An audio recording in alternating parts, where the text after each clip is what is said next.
Parce qu'on me dit de te dire attention, attention, il ne faut pas que tu dises à Abid, c'est bien, c'est pas bien, parce que ça va le braquer. Parce qu'il ne veut pas entendre ce message-là. Le bien, c'est pas bien, est un message qui parfois bloque les gens. Parce que quand on dit ah, attention, la bonne attitude, c'est celle-là, la mauvaise attitude, c'est celle-là. C'est ce que font certaines personnes et c'est ce que vous entendez parfois avec le coronavirus. Ah, le fait, si vous ne respectez pas la distanciation sociale, ce n'est pas bien. Non, c'est expliquer pourquoi la distanciation sociale est importante. C'est un message comme ça que les gens reçoivent. Mais de dire c'est pas bien, vous tuez, vous mettez en danger la vie des autres, les gens vont se braquer. C'est pas ce message-là qu'il faut expliquer. C'est simplement de dire, comme pour l'argent, comme pour l'énergie, faites ce que vous voulez. Si vous voulez pas faire la distanciation sociale, pourquoi pas? Vous êtes libre de faire ce que vous voulez. C'est simplement que c'est mieux de faire la distanciation sociale parce que vous pouvez échanger autrement. Vous pouvez partager autrement. Vous pouvez, ces moments où vous ne pouvez pas partager avec les autres, vous en servir pour partager avec vous-même, partager avec votre corps, partager avec l'énergie qui vous entoure, partager avec le monde qui vous entoure, partager avec vos enfants, partager avec votre famille. Et c'est comme pour l'argent, c'est comme pour l'énergie. Il y a une multitude de façons de partager. L'important, c'est de pouvoir partager. Et le message qui doit être fait, c'est vous pouvez ne pas partager. Vous pouvez ne pas faire la distanciation sociale. Vous pouvez ne pas construire, donner votre argent. Soit, c'est un choix. Et tout est bien. Mais de partager, de faire en ce moment la distanciation sociale, de vous recentrer sur vous-même, de partager avec juste ce que vous aviez, eh bien, c'est beaucoup plus important. Parce que quand il n'y avait pas cette période de confinement, on voyait quoi? Les gens couraient à droite, à gauche, on voulait toujours en faire plus, on voulait toujours plus aller au cinéma, plus faire d'activités, plus être dans le monde, être super branché, être connecté avec le monde, être connecté avec partout. Et du coup, on oubliait son univers quotidien, on oubliait sa famille, on oubliait ses enfants, on oubliait qu'on était heureux autour de soi. Souvenez-vous ce qu'avait écrit Paolo Coelho avec l'alchimiste. On va chercher des trésors partout dans le monde, alors que le trésor, on était allongé dessus. Il était, il était juste à côté de soi. Cette période de confinement, c'est ce qu'elle montre. Avant, on était, on passait un temps fou à vouloir chercher ce qu'il y avait à l'extérieur, ce qu'il y avait partout, loin, loin, surtout on partait en voyage loin. Ben là, on ne peut plus partir en voyage loin. On est obligé de partir en voyage dans ses toilettes, dans sa cuisine, dans sa famille. Et du coup, on est obligé de se dire, eh, mais c'est pas plus mal. J'ai redécouvert ma femme, j'ai redécouvert mes enfants. Ah, ou, tiens, je me rends compte que ma femme, ou le monde dans lequel je vis, c'est pas celui que je voulais. Comme je m'introspecte et Mmh. que je regarde ce qui est important pour moi, je m'aperçois que la vie que j'ai n'est pas celle que je devais avoir. Ah, mais j'étais tellement, tellement occupé à parcourir le monde, à visiter tous les monuments du monde, à prendre des photos que je ne regardais jamais. Et du coup, je me rendais pas compte que cette vie-là, c'était pas celle que je voulais. Là, le fait que je me recentre sur moi, je me recentre sur ma famille, je m'aperçois soit que la famille que j'ai, elle est géniale et que ce que j'avais là, mon salon, tiens, j'ai redécouvert tel livre, j'ai redécouvert tel film, ah tiens, ah j'ai redécouvert le goût de cuisiner, ah tiens, j'ai redécouvert que j'avais une super bouteille de vin, que j'avais complètement zappé, qu'on m'avait offert il y a des années. Ah, c'était un ami que j'aimais bien, mais j'ai plus de nouvelles de cet ami qui m'avait offert cette bouteille de vin. Tiens, si je l'appelais. Tiens, ah, je vais goûter le vin, ça va me faire souvenir cet ami qui était important et que j'ai zappé parce que je passais mon temps à parcourir les monuments du monde, donc j'avais plus le temps de l'appeler cet ami. Ah, c'est super. Ah bah, je vais l'appeler. «Hey, comment vas-tu? Ah, ça me fait plaisir d'avoir de tes nouvelles». Bah oui, là, j'ai plus le temps de t'appeler. Ah bah, tu sais ce qu'on vit quand même. Ah bah, c'est incroyable. Ah bah oui, bah tiens, ça fait un sujet de conversation. Ah bah, tu sais ce qu'on fera quand tout ça sera fini? Bah, on va se revoir. Mmh. Ah, tu m'as tellement manqué. Ah! Ah bah, on va tellement apprécier ces moments quand on va se revoir, tellement être en joie juste d'aller chez le coiffeur. Avant, c'était une corvée aller chez le coiffeur. Oh là là là là! Oh mon Dieu! D'aller faire les courses. Oh mon Dieu! Ah, c'est tellement bon d'aller faire les courses, de dire: «Oh, j'ai pas qu'1 heure, hein, pour y aller, faut que je me dépêche, faut que je me dépêche, faut que je me dépêche». De dire: «Ah, les magasins sont pleins. Oh, oh, c'était super». Avant, je râlais sur ce qu'il y avait pas dans le magasin. Maintenant, je vais me dire: «Oh! Oh, il y a des yaourts! Oh, il y a du pain! Oh, il y a des oh, bah, il y a tout ça. Oh, bah, là là, qu'est-ce que j'ai plein de choses! C'est génial! Il y a tellement, tellement, tellement de choses.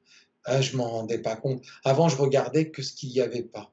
Maintenant, je vais regarder: tu as vu tout ce qu'il y a?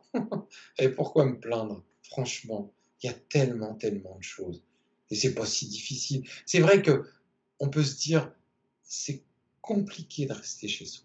On peut se dire ça, c'est vrai et c'est compliqué parce qu'on a été habitué à faire autrement. On a été habitué à toujours courir pour voir tous les monuments du monde et ne rien rester, ne rien avoir à la fin.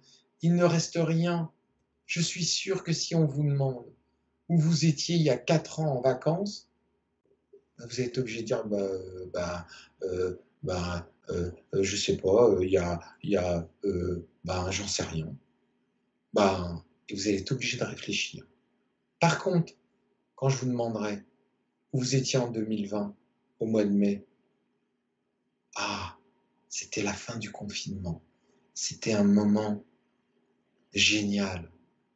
On pouvait peut-être pas se rapprocher facilement, mais qu'est-ce que c'était bon de sortir. Quand je vous demanderai où vous étiez en avril 2020. Ah! J'ai vécu des moments terribles. Je voyais les gens mourir à la télé. J'avais peur.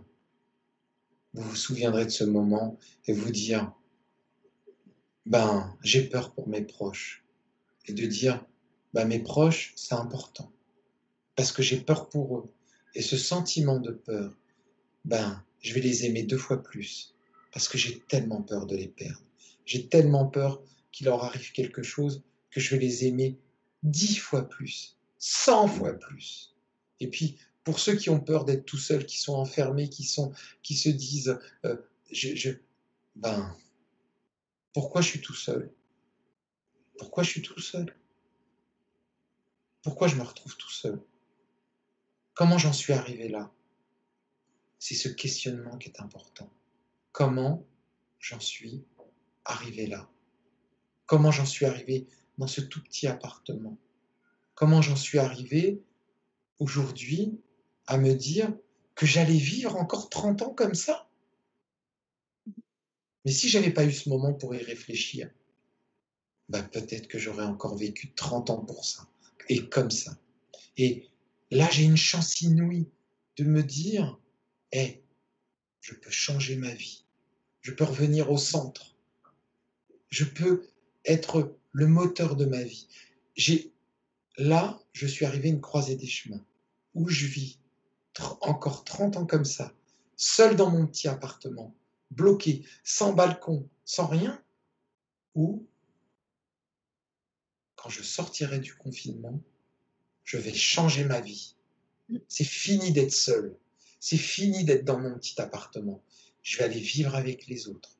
Je vais être avec les autres. Je vais prendre plaisir à aller dans un commerce et voir que les rayons sont pleins. Je vais prendre plaisir à aller dans le parc et m'asseoir. Dans le parc qui était à côté de chez moi et j'étais jamais allé, tiens, m'asseoir sur le banc. Ben là, juste parce que je peux le faire, je vais m'asseoir sur le banc et je vais regarder les gens vivre.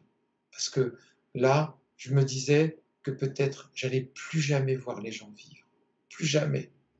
Et là, je vais avoir la possibilité de le faire, de me dire: C'est bon, c'est tellement bon de regarder les gens vivre. C'est tellement bon. Tiens, je vais m'asseoir euh, dans, je vais m'asseoir à côté de la personne et je vais parler. Je vais juste lui parler, lui demander ah, ça va?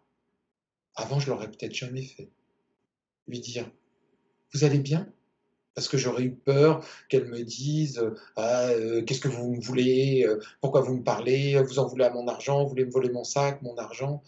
Non. Et là, je m'en fous. Parce que j'aurais tellement envie de vivre que je m'en fous de ce que va penser la personne. L'important, c'est juste de lui demander comment elle va. Et je suis sûr que quand je vais lui demander comment elle va, ben, elle sera obligée de me répondre, me dire oui, je vais bien, ou non, je vais pas bien. Puis du coup, je vais l'écouter peut-être. Et puis du coup, ben, on va se parler, on va échanger. Puis ce petit moment simple va durer peut-être 1 minute. Et ce sera un moment tellement important, tellement constructif, tellement vivant. Parce que je n'aurai qu'une envie, c'est de vivre ce moment, cette minute, cet instant présent. Parce que j'aurais tellement été confiné, j'aurais tellement été enfermé dans mon petit appartement que j'aurais qu'une envie, c'est de vivre ce moment, cette minute, intensément. Alors, j'ai le choix également de reprendre ma vie normale et de repartir dans ce confinement ou de repartir dans cette vie à gagner beaucoup d'argent, à être seul, à continuer sur ce chemin dans lequel j'étais. J'ai le choix. Je peux le faire. Mais j'ai le choix de vivre autrement. Et ça, c'est génial. C'est génial de se dire oh, ah là là, à la fin du confinement, j'ai plein de projets, j'ai plein de choses. Ah, c'est génial. Regarde, là, je me dis, je regarde la télé, oh, il n'y aura plus les festivals, il n'y aura plus les machins, il n'y aura plus les trucs. Oh, j'aurai peut-être pas de vacances cet été. Mais j'aurai peut-être plein d'autres choses. Plein d'autres choses dont j'ai même pas conscience encore aujourd'hui. Bah, peut-être que je partirai pas en vacances. Bah, du coup, j'irai dans le parc, j'irai m'asseoir, j'irai manger une glace. Ben, dans la file d'attente pour acheter ma glace, je vais peut-être rencontrer l'amour de ma vie. Voilà. Alors que je pensais que prendre un avion, aller à l'autre bout du monde, j'allais forcément rencontrer l'amour de ma vie. Et en revenant, bah, j'ai rencontré personne. Et si l'amour de ma vie, ben, il était dans la file d'attente en achetant cette glace. Oh ben, dans le doute, je vais me préparer à ça. Ah ben, quand je sortirai, je vais me préparer juste à cette idée de rencontrer la personne de ma vie dans la file d'attente pour acheter cette glace. Oh, ce sentiment me met en joie, me met dans un bonheur total. Et je me dis, oh, ça va être génial, j'aurai plein de petits moments comme ça. Mais ça vaut toutes les vacances du monde, tous les bonheurs du monde, de me dire oh là là, je vais aller dans le magasin, je vais regarder les rayons qui seront pleins. Oh, quel bonheur! Oh, je vais aller dans le parc, je vais écouter les oiseaux. Oh, je vais aller dans le parc et je vais regarder les enfants jouer. Je vais aller dans le parc et je vais juste m'asseoir parce que j'ai cette possibilité-là, juste de m'asseoir et de lire un livre. Et puis, peut-être que je vais aller sur mon ordinateur, et puis, ben, je vais aller dans le parc avec mon ordinateur. Pourquoi pas? Pourquoi pas? Il y a tellement de choix. Et puis, cette maman qui surveillait son enfant, qui avait peur que son enfant soit tout le temps sur l'ordinateur et se perde dans un monde irréel, eh ben, à l'idée de pouvoir ressortir, ce qu'elle va faire, elle va peut-être avoir moins peur de laisser son enfant parce qu'elle aura la joie de sortir, juste de prendre 5 minutes, cette bouffée d'oxygène parce elle aura la joie. Et puis elle va se dire, tiens, je vais peut-être acheter une rose et puis je vais la mettre dans la chambre de mon fils. Et puis lui, de voir sa mère heureuse avec cette rose, ça va l'enlever de ce monde et de se dire, hé, ma maman, elle ressourit. C'était tellement bon de la voir sourire. Et là, elle sourit de nouveau. Elle s'engueulait toujours avec papa. Et c'est pour ça que je me suis enfermé dans ce monde. Parce que j'en avais ras-le-bol de les voir s'engueuler, se taper dessus, s'insulter. J'en avais tellement marre. Et là, je la vois, elle est heureuse. Elle est de nouveau heureuse. Ah, ben, moi, j'ai plus envie de rester dans ce monde. Je vais aller me promener avec ma maman. Tiens, juste 5 minutes, peut-être 1 minute. Puis après, je retournerai jouer. Et puis ma maman, elle aura plus peur que je joue. Et puis du coup, bah, moi, j'aurai plus aucun intérêt à aller jouer. Parce que le monde que je vois à l'extérieur, il est plus beau que celui que je voyais dans mes jeux vidéo. Donc du coup, bah, je vais retourner. Je vais retourner jouer avec mes copains. Pourquoi pas? Je vais retourner peut-être que je vais aller regarder la télé avec maman. Et puis voilà. Mais je vais passer un moment avec elle. Puis je vais lui tenir la main. Juste pour lui dire que, voilà, t'as fini la leçon, maman.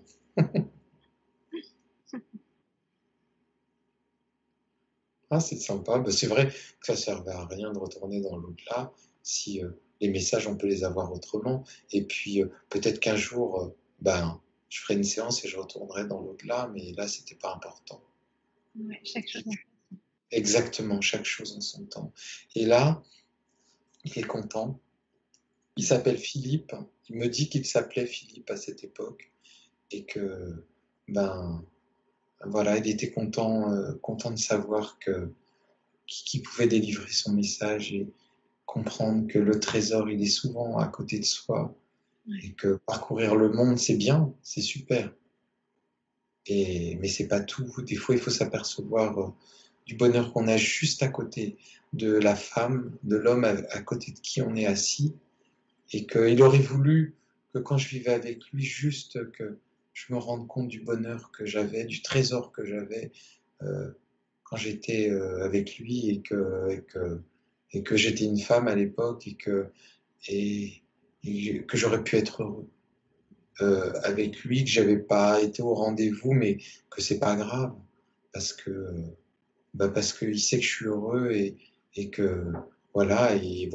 Et il s'est remis en question aussi, hein, s'il avait peut-être pas été à tous les moments euh, été capable de me montrer le chemin Mhm. et que chacun en avait sa responsabilité et que voilà, mais c'était important que je m'aperçoive que le trésor, il est à partager, Ouais. toujours à partager. Et que le partage, c'est la clé de tout, de toute chose. Le partage, la complicité, l'amour partagé, euh, c'est tellement, tellement. Alors, ça peut être des mots galvaudés, ça peut être des phrases toutes faites. Pour certains, on se dit, bah oui, le partage, mais bon, c'est compliqué. Mais déjà de partager, et on a vu cette discussion avec Mia, de partager l'énergie entre son âme et son corps, juste ça, c'est important.